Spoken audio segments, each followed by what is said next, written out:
Meghan and Harry have made it clear with pretty much everything they do that they want to do it their own way. So, with this royal baby, will they follow the traditions or will they introduce a few American influences of their own? Well, here's a look at how this royal baby might be bucking the trend and a few royal baby traditions you might not have heard of.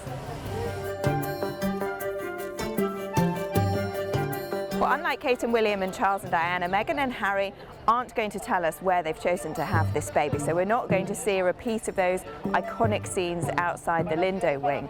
If the rumours are true and she's going to have the baby at home, well, she'll actually be following in the footsteps of the Queen, who had all 4 of her children at home. Prince Charles was born right here at Buckingham Palace.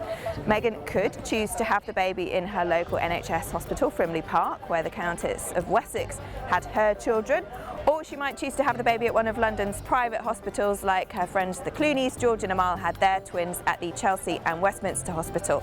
And one thing that has been rumoured is that Meghan might hire a doula or a birth coach to help her through labour and beyond. It's certainly something that's popular in the United States, and many of her celebrity friends will have done it. Well, here's something that the fiercely private Meghan and Harry definitely won't want, and that is a witness at the birth. Unbelievably, royal births used to require the Home Secretary to be there, and that continued until 1948 when Prince Charles was born.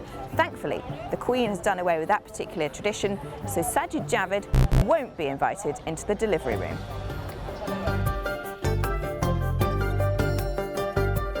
Once the baby is born, tradition dictates that the Queen is the very first person to know. So Prince Harry has got a very important job in that delivery room. He has to call the Queen on an encrypted mobile phone and tell her about the birth of another great-grandchild.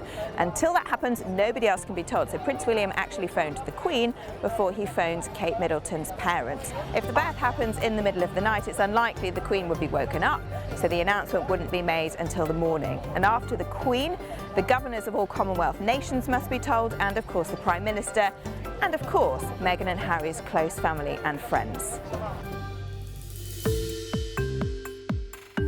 Well, the town crier often announces the births of royal babies in front of adoring fans outside the hospital.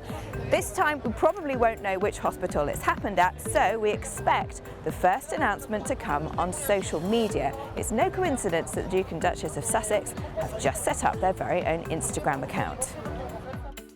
Around the same time, an easel is put out right here at Buckingham Palace with the official announcement containing the exact time of the birth, the gender and the birth weight.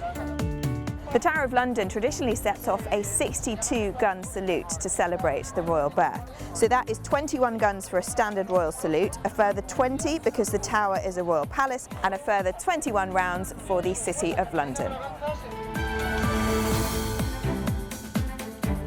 We usually have to wait a few days for the royal baby's name to be announced. So George and Charlotte's names came out after 2 days. We had to wait 4 days for Prince Louis's name, a week for Prince William, and the Queen and Prince Philip took a month to announce Prince Charles's name. The parents traditionally choose at least 3 names, so Prince Charles and Prince William each have 4, but the latest generation, George, Charlotte and Louis, only have 3. The Queen personally has to prove the names of the children closest in line to the throne, and they are usually names steeped in royal history. This time, the bookies think that Meghan and Harry could go for something like Victoria, Diana or Alice for a girl, or Charles, James or Arthur for a boy. But don't forget that this baby is going to be 7th in line to the throne, and I personally think they will go for something a bit different.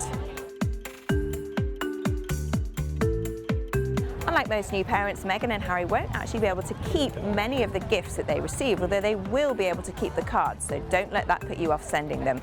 Instead, what they've asked people to do is donate to their chosen charities. In fact, they've already been onto their Instagram page to thank people who've sent donations in from all over the world.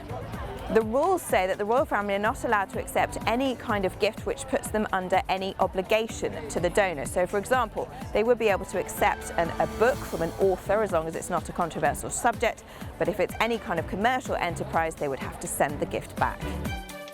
That is all from Buckingham Palace, but for all the latest royal baby news, don't forget to subscribe and follow @GMB on Facebook, Instagram and Twitter.